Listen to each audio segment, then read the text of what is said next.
Que vem nos falar sobre a Umbanda esotérica.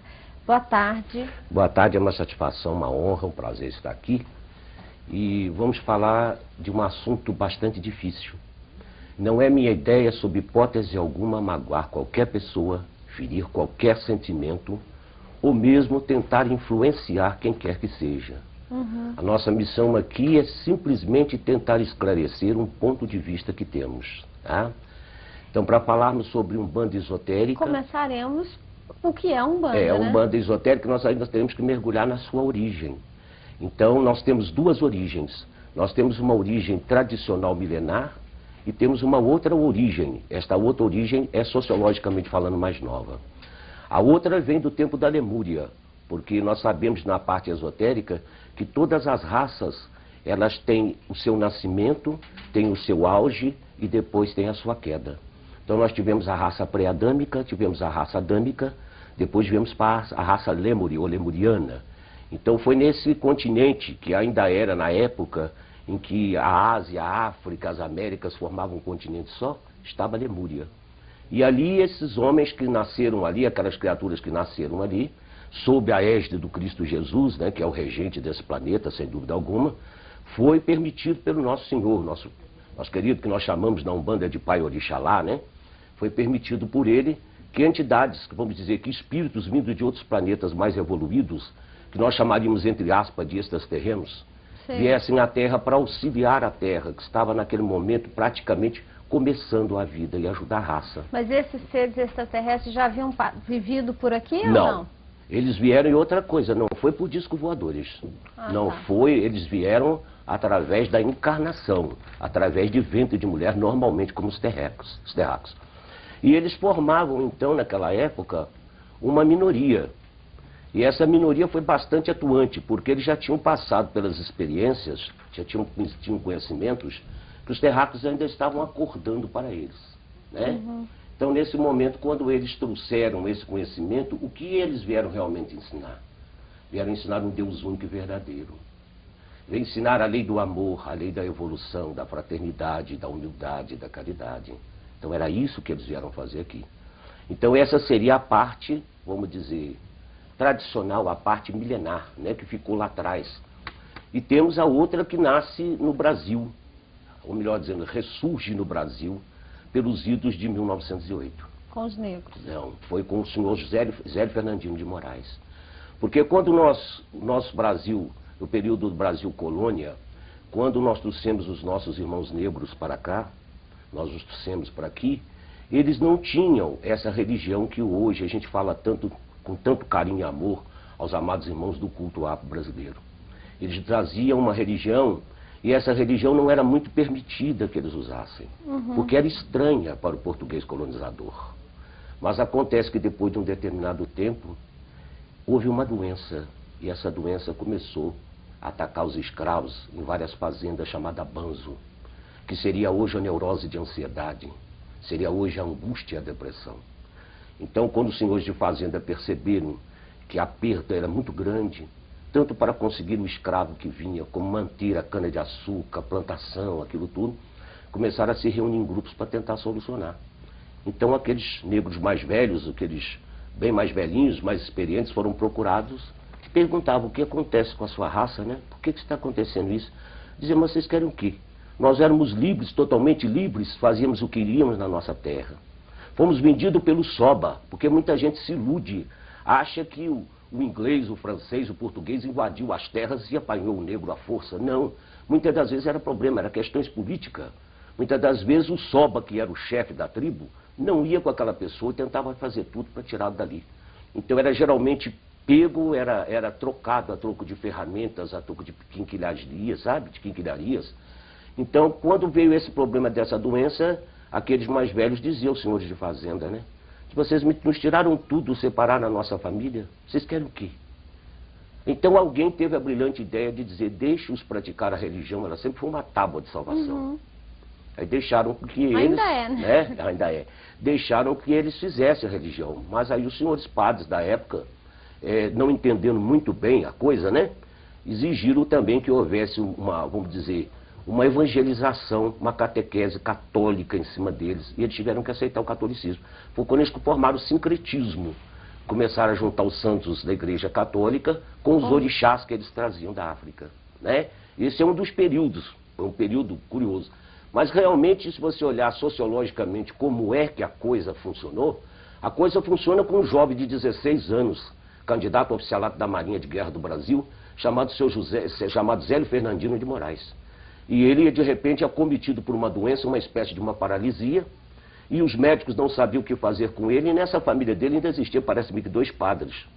Então ele, em determinado momento, ele levantava da onde ele estava, colocava as mãos para trás e ficava resmungando como um velho. Outra hora ele começava a caminhar e dizer coisas que ninguém entendia. Então isso trouxe um problema para a família, porque a família não sabia como agir, o que fazer com ele, né? Os padres acharam que deveriam exorcizá-lo, não resolveu o problema. Mas acreditavam que era o quê? Talvez a influência demoníaca, né? Qualquer coisa nesse sentido. Até que o desespero fez com que a senhora, parece que a senhora mãe do Zélio Fernandino, o conduzisse à Federação Espírita Kardecista da cidade de Niterói. E foi exatamente no dia 15 de novembro de 1908. E lá chegando, ele, menino de 16 anos, nunca tinha participado dessa coisa, nunca tinha participado, vamos dizer, dessa reunião, nunca tinha visto, ele não conhecia nada. E quando eles fecham a porta do Centro Espírita Kardecista, porque sempre os centros kardecistas são, graças a Deus, bastante rígidos também em problemas de horário, né? Então, quando ele encosta na mesa, ele vira e diz assim, aqui está faltando uma flor. E ele sai sem autorização, vai lá fora e busca uma rosa e coloca em cima da mesa. Ao colocar em cima da mesa, aqueles austeros senhores que estavam em volta da mesa, todos de origem kardecistas, cada um recebeu uma entidade espiritual a nível de índio brasileiro ou de preto africano. E o seu José de Souza, que era o controlador, o que regia, aquele que era o que governava, vamos dizer, que mandava, que orientava, achou ruim, não gostou. Então, nesse momento, o Zélio Fernandino de Moraes, novamente, sem saber a razão, começa a falar. E vira para o seu José de Souza, até foi uma coisa até, vamos dizer assim, foi um debate assim, não muito agradável, sabe? Então, essa suposta entidade, ou essa entidade que estaria encostada do seu Zélio Fernandino de Moraes, vira para ele e diz, você é preconceituoso. Ele saiu para buscar flor? Uma rosa lá fora. Mas aí já estava, tinha uma entidade já estava perto dele. Tá. Aí ele volta com a flor e coloca em cima da mesa. Já todo mundo estranhou. Quando ele diz, é que está faltando uma flor. Nisso, aqueles senhores começam a receber essas entidades. Seu Zé de Souza estranha e acha ruim. E repele a presença daquelas entidades. Quando ele, novamente, ele torna a virar para o seu José de Souza e diz para ele que ele era preconceituoso. Já que aqui não são aceitos porque são índios e são negros, então amanhã, na casa deste médium, em Neves, eu estarei dando passagem para que todos aqueles espíritos que queiram saber mais, nos busquem. Aqueles que têm mais conhecimento que nós, nos doem. Não é? Então essa é a parte sociológica da coisa. Mas se nós formos falar em termos de Umbanda, você só vai compreender Umbanda se você botar uma moeda na sua mão. Você tem que ter uma moeda na sua mão. Por quê? Porque você tem a cara e a coroa. A cara é o que nós chamamos do movimento umbandista, de Umbanda popular. E a coroa, a parte de baixo, é a parte esotérica, que é velada e é fechada.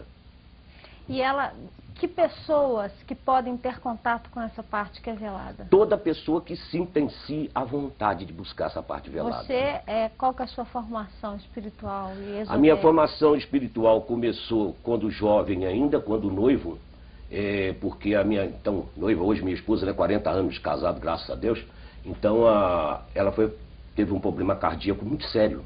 E os médicos disseram que ela tinha 6 meses de vida. Então eu comecei a correr onde eu podia correr para poder salvá-la. Tem 40? 40 anos. Aí foi quando eu fui pela primeira vez num centro de Umbanda, eu nunca tinha entrado num centro de Umbanda, estranhei todo mundo vestido de branco, com imagens, né? Então eu estranhei muito. E dali nós fomos para o kardecismo, do kardecismo eu fiz Rosa Cruz eu fiz maçonaria. E foi muito buscando. tempo, fomos. Ponte da Liberdade, tivemos muito tempo mexendo com a chama violeta do mestre Saint Germain, né? Até que em um determinado momento da nossa vida, nós observamos que nós já tínhamos misturado, era tudo. Então nós já tínhamos pegado Umbanda com kardecismo, com tudo isso. E nós tivemos então, talvez um fenômeno, vamos assim dizer, um fenômeno fora do normal, quando uma noite eu ouvi uma voz que me disse que eu escrevesse para W.W. da Mata e Silva. Foi quando eu procurei, através da livraria Freitas Bastos, e vim a conhecer aquele que eu chamo carinhosamente de meu pai. Meu pai, meu amigo, meu iniciador, meu de minha esposa. Então nós tivemos a honra, tivemos essa alegria imensa de conhecer um dos homens mais sábios e mais humildes desse mundo. Uma capacidade intelectual realmente impressionante. Então com ele nós convivemos muitos anos e fomos, ele tinha um templo em Itacoruçá, no Rio de Janeiro. Então ele falou conosco: vocês têm coragem de passar uma borracha na vida de vocês e recomeçar de novo se preciso for? Eu digo: tenho, sim, senhor.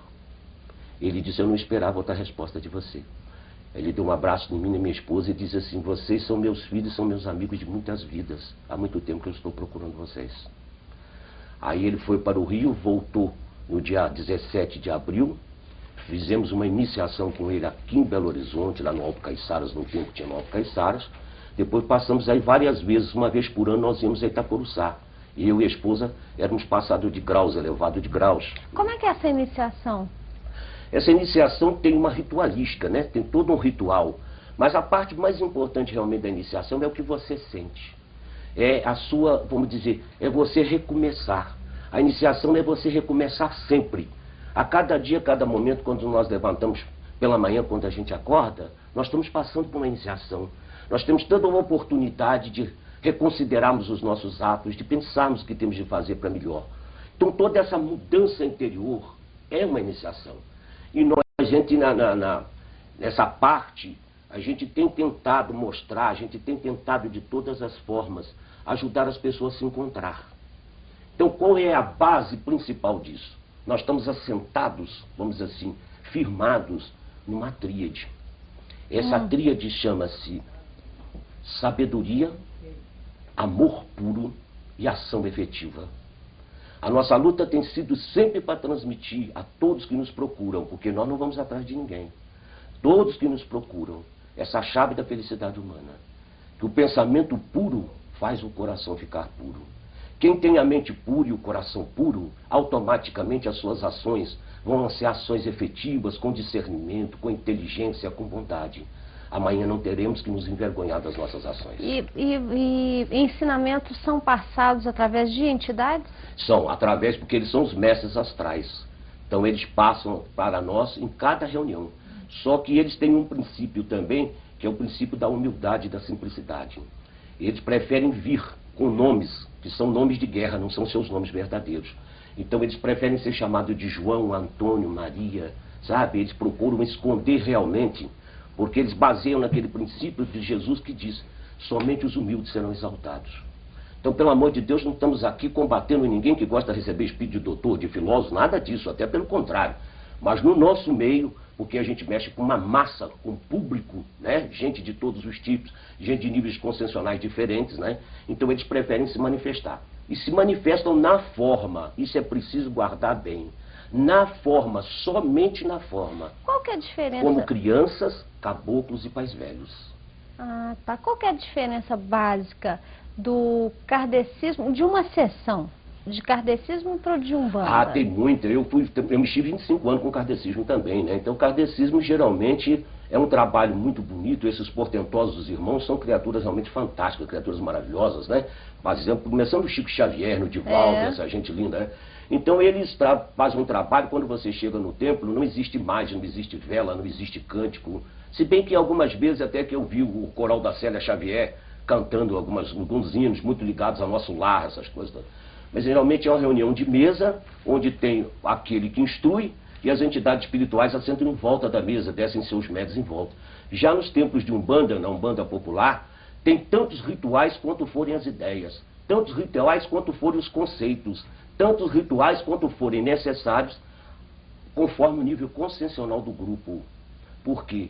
Porque a Umbanda fala a todos. A Umbanda ela não força absolutamente nada.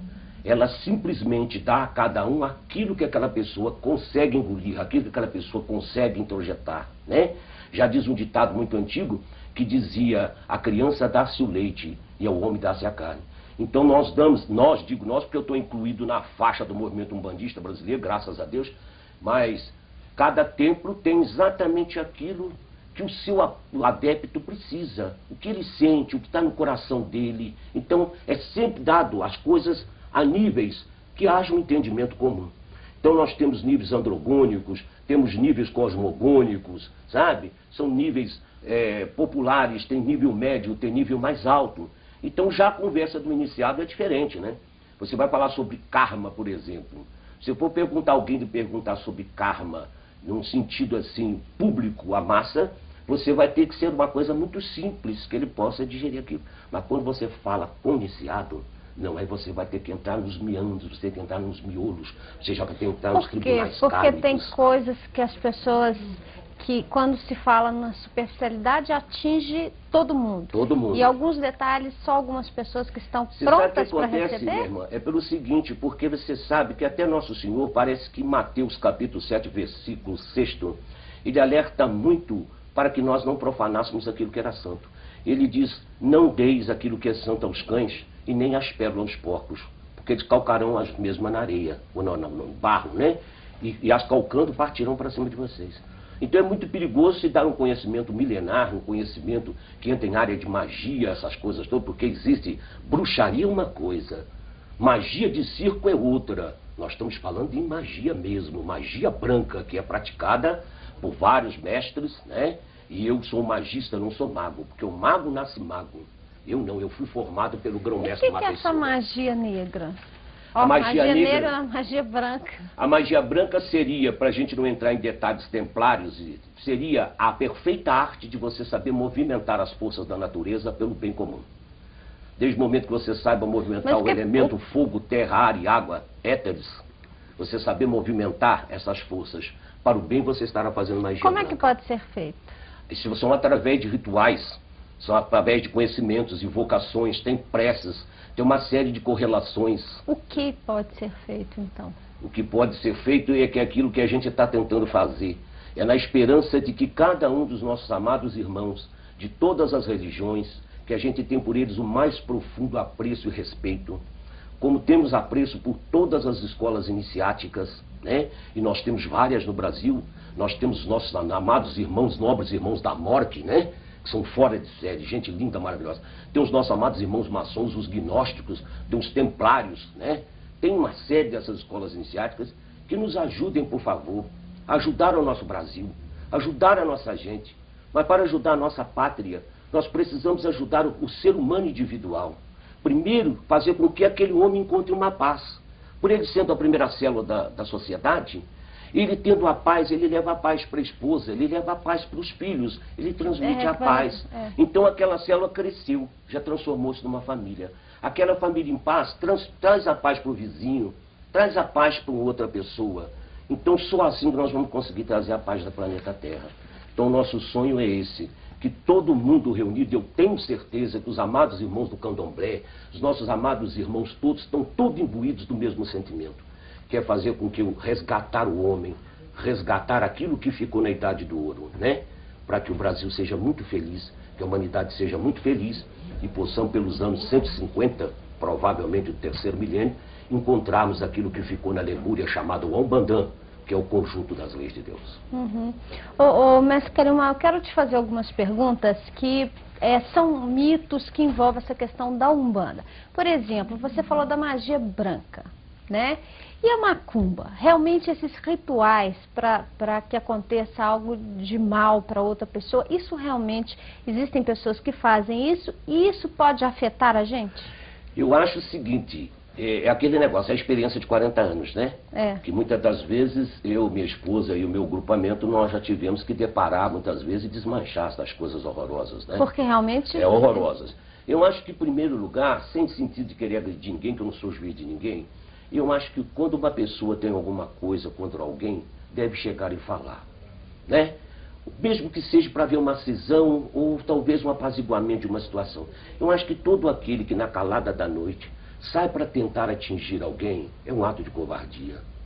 Não é? Porque ele está fazendo a coisa no escuro, escondido. Então, esses trabalhos de magia negra, que nós chamamos de bruxaria, vai valer alguns sentidos. O conhecimento de quem faz, o material com que ele aplica e mais uma série de outras coisas que eu não posso dar coordenada, porque tem uns bruxos de primeira de primeira monta, sabe como é que é? E que fica doido para pescar alguma coisinha para melhorar a bruxaria lá meia-noite. Não conta. Né? Então, mas que o perigo que existe é justamente, como diz pai velho de Angola, né? Com sua sabedoria imensa, diz assim, em muro fechado não entra cachorro. E realmente, se nós andamos dentro de uma correção de dignidade, de honra, de caráter, de seriedade, de hombridade, de tudo isso, né?